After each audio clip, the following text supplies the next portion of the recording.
Pinasasauli ng Commission on Audit ang milyong-milyong pisong confidential funds ng Office of the Vice President. Hindi raw kasi nito na ipaliwanag kung tama ba ang paggamit sa naturang pondo. Tingin ng ilang kongresista, mabigat yang ebidensya. Oy, mabigat na ebidensya daw yan. Kung mabigat na ebidensya yan at probable cause yan, o ano pa ang dapat gawin ng Kongreso? Ang dapat gawin ng Kongreso, dalhin na sa Senado yan.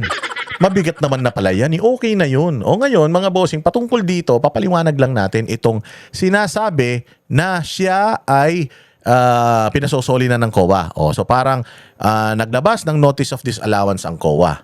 Tapos ang COA ay ang grupo ni VP Sara ay sumagot sa COA. Pagsagot nila sa COA, sinabi pa rin ng COA na hindi pa rin katanggap-tanggap 'yan. Hindi katanggap-tanggap 'yan. So para sa amin mali, yung hindi namin sinabi na ninakaw. Hindi namin sinasabi na ninakaw, ang sinasabi lang namin mali yung inyong ano yung tawag diyan, reimburse or pagra-write off, mali. Oh.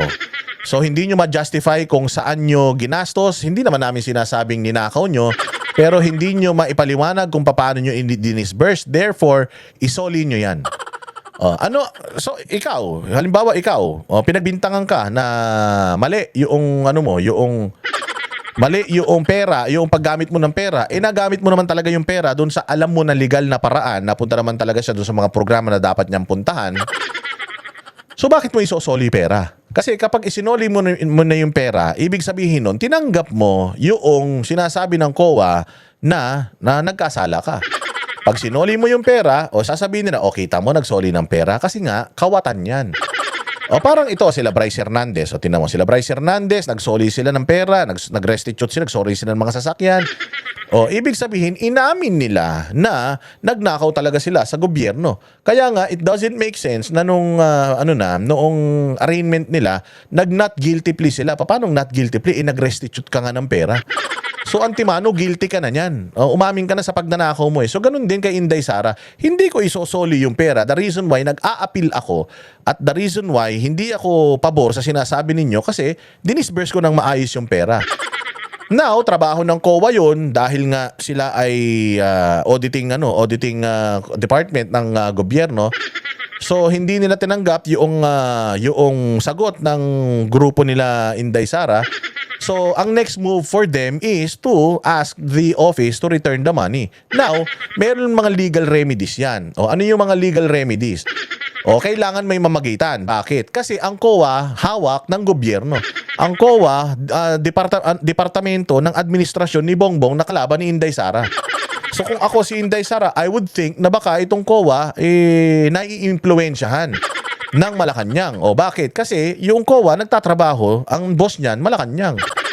Hindi ba? So ngayon, parang parang NBI din, 'di ba? Sabi nila na weaponize daw yung NBI, na-impluwensyahan daw ng gobyerno. Yung Department of Justice, ganun din, na-impluwensyahan daw ng gobyerno. Kasi kung titingnan mo yung NBI, sino yung mga iniimbestigahan, puro kalaban. Ang DOJ, sino yung mga idinidimanda o mga kalaban din.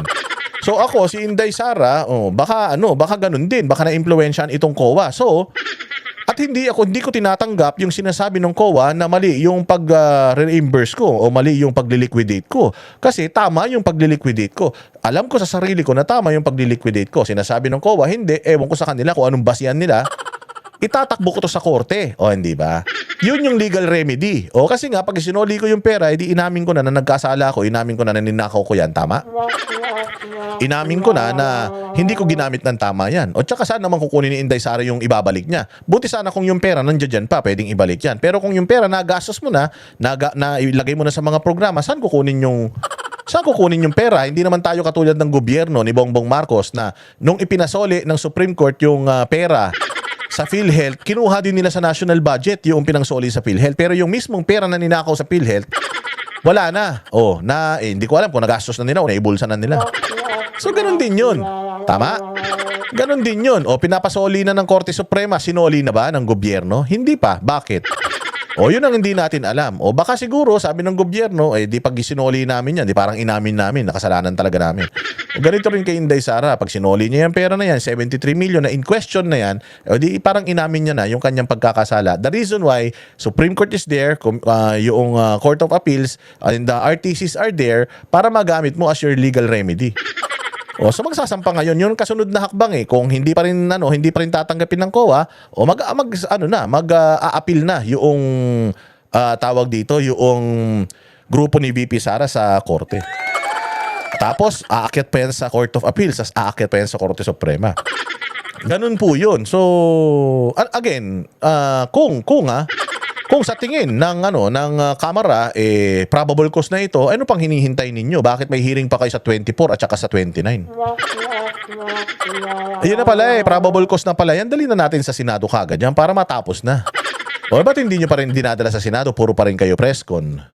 Sabi ko nga sa inyo kung titingnan natin yung NDA, lahat ng mga may notice of disallowance sa COA, yan nga yung tinanong ni Marcoleta noon Sino sa COA, meron ka bang listahan ng may mga notice of disallowances? Di ba may notice of disallowance si yung gobernador ng Cebu dati, si Garcia? Bilyon-bilyon yung notice of disallowance noon. Pero kita mo, pinasosoli ba nila? Ito kay Inday Sara, 73 million, Well, hindi ito maliit na halaga. Malaking halaga rin ito. Kung talagang ninakaw ni Inday Sara, pero alam ninyo, hindi naman naniniwala kasi na magnanakaw si Inday Sara Kasi sabi ko nga, kung magnanakaw talaga si Inday Sara, 73 million na nakawin niya. Ang nakawan ngayon, bilyon-bilyon. Nakita niyo yung mga mali-maliitang pera na mali-maliitang pera na dala ng mga ng 18 Marines. Ganun kalaki yung pera na nakawan ngayon, trilyon-trilyon ang ninanakaw. Napakahina naman ni Inday na magnakaw siya 73 million lang.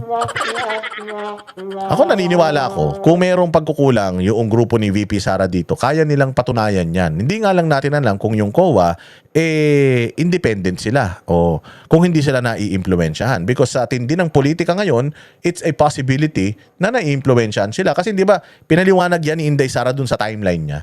Doon sa timeline niya, lumabas na biglang tinrigger nila yung COA, maglabas ng ganito, tapos biglang lumabas yung mga notice of disallowances na yan, and so on and so forth, and then nagsimula na itong paninira kay Inday Sara, di ba?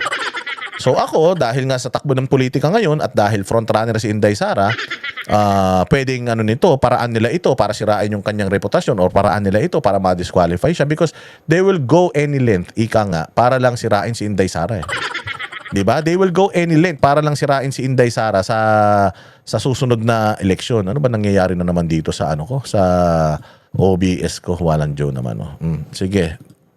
Pesos na confidential funds. Ganyan kalaki ang pinasasauli ng Commission on Audit o COA sa Office of the Vice President sa inilabas na Notice of Disallowance.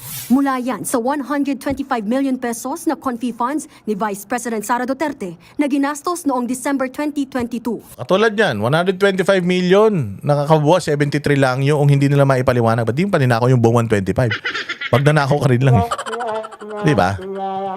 Mabigat at napakahalaga ng desisyong ito ng COA and Bank. Hindi na pwedeng idahilan ng OVP na pending pa sa COA kung tama ba o hindi ang paggamit nila ng confidential funds. Pwedeng sabihin na hindi na pending sa COA pero pending pa yan sa korte because magfa-file sila sa korte kasi meron pang I think 140 days to file an appeal so pwede pa yan i-appeal sa mga korte. May Court of Appeals pa tapos meron pang Supreme Court. So hindi pa rin yan final, tama? Hindi pa rin yan final kasi lumalaban pa sila so hindi yan sign of guilt. Hindi rin yan guilty verdict. Lumalaban pa sila Ngayon, kung halimbawa dumating yan sa Supreme Court and then the Supreme Court will say na yes, Inday, mali yung paggamit ninyo and you need to return the money to that National Treasury. Yun, wala na magagawa si Inday nun. They have to look for a way para maisoli yung pera na yan.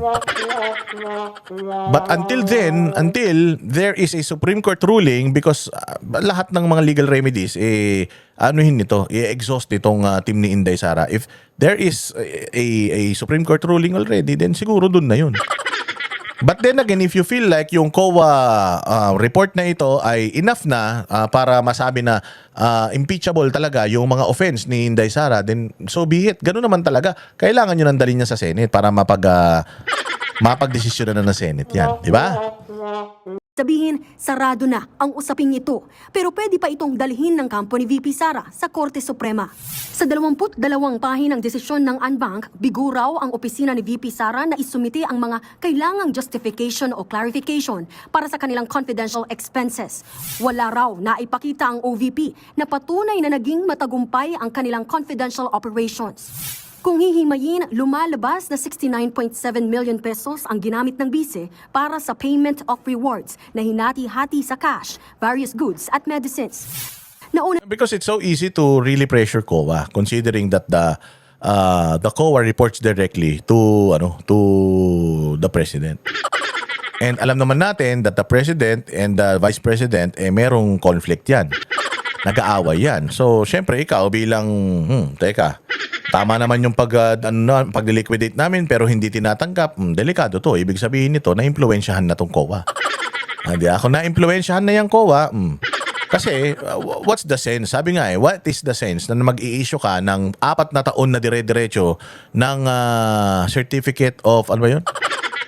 Yung, ano ba yun? Yung certificate na sinasabing okay yung system nila? Yung accounting system nila, okay, di ba? Yung unmodified opinion, hindi ba?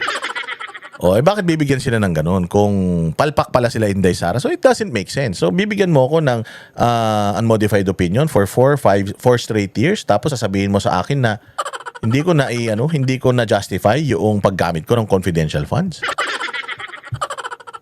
Parang it doesn't add up. Oh, so ngayon mapapaisip ako, pucha, sigurado. O baka na-impluwensyahan nito. O baka na rin to, naabraso na din ito. Kung ganun ang usapan, hindi ako papayag. Ba't ko isosoli yan? Isosoli ko yan kung ninakaw ko yan. Hindi ko ninakaw yan. Napunta yan sa programa. Napunta yan doon sa mga sa mga intel operatives namin eh. O ilalaban ko to hanggang Korte Suprema. So until maglabas ang Korte Suprema mag-decide kung winilustay ba talaga to o hindi o ipinasosoli ng Korte Suprema, then wala na tayo magagawa. That's the last that's the last resort eh. 'Di ba? Yun na yung pinakahuling step eh. nang umapila ang kampo ng bise na mayroon namang general statement sa kanilang accomplishment report na nagsasabing 100% na naipatupad ang mga aktibidad ng walang untoward security-related incident. Pero nanindigan ang COA na hindi ito sapat. Hindi kasi nilahad ng kampo ng bise ang mga detalye o breakdown ng confidential expenses at salaysay ng tagumpay na information gathering o surveillance activities. Katulad nyon, hindi daw sinalaysay ng Office of the Vice President yung kung papaano yung paggamit ng confidential fund. Confidential fund nga yan eh. Confidential fund yan. Hindi yan talaga dapat nakalagay man daw sa batas yan eh. Na ganito lang, 'di ba? Sabi nga nila nilalagay lang daw sa sobre yan, nakasil, tapos ito na liquidated na yan. 'Di ba parang yung yung MOOE, 'di ba? Paano nililiquidate ng mga congressman yung MOOE nila? Pag binigyan sila ng 2 million kada bakasyon, 'di ba? Kada recess bibigyan sila ng 2 million. O paano nililiquidate nila 'yon? Certification lang. O inaano ba nila? Ina-itemize ba nila kung paano nila nililiquidate 'yon? Hindi. Bakit? Kasi batas 'yon. Na ganun lang ililiquidate 'yon, certification. Ang alam ko yung yung confidential funds, ganun din. Inilalagay lang daw yan sa sobre, sinasara yung sobre, tapos binibigay na sa COA, tapos yung COA nag-i-issue na kagad ng certificate of completion. O nira-write off na nila yan kagad. Ganun daw yan. So, anong problema ng rito? But anyway, sabi ko nga sa inyo, merong sigurado ako magagaling man mga abogado ni Inday, meron silang sagot dito. Hindi man tayo abogado, so nag-a-assume lang tayo. So antayin natin, kaya nga ang pinakamaganda rito talaga, Congress, iakit nyo na yan sa Senate para dun sa Senate mapag-usapan yan, di ba? Para dun sa Senate, mailabas kung anong sagot talaga nila Inday Sara dyan. Wala rin daw anumang bahid na para ito sa national security, kaya hindi maituturing na confidential in nature. Kaya pati ang mga biniling mesa, upuan, desktop computers at printers na nagkakahalaga ng 3.5 million pesos dinis-allow din ng COA. Wala kasing official receipts o sales invoice na isinumite ang OVP, kundi pawang acknowledgement receipts lamang. Bukod kay VP Sara, pinangalanan din ng COA na responsable sa Notice of Disallowance sina Special Disbursing Officer Gina Acosta at Chief Accountant Julieta Villa del Rey. Ayon naman kay House Committee on Public Accounts Chairman at Bicol Saro Party List Representative Terry Ridon, I think as far as the House is concerned, it will basically rise to level of an impeachment. Tindi ni Ridon, no? Ang tindi ni Ridon, everyday meron siyang meron siyang tawag dito, time sa frontline sa TV5, no? Everyday meron siyang interview. Black timer yarn. Black timer yarn. Sobrang sikat naman ito ni Ridon. Ngayon pa lang to naging congressman, ha? Tapos yung party list naman ito, putang ina, walang silbi. Pero ang tindi ng media, talagang binibigyan siya ng time. Everyday meron siyang interview. Diyan sa opisina niya na yan. Everyday yan. So alam mo talaga na na kasapakat ng mga makabayan itong mga mainstream media para siraan si Inday Sara.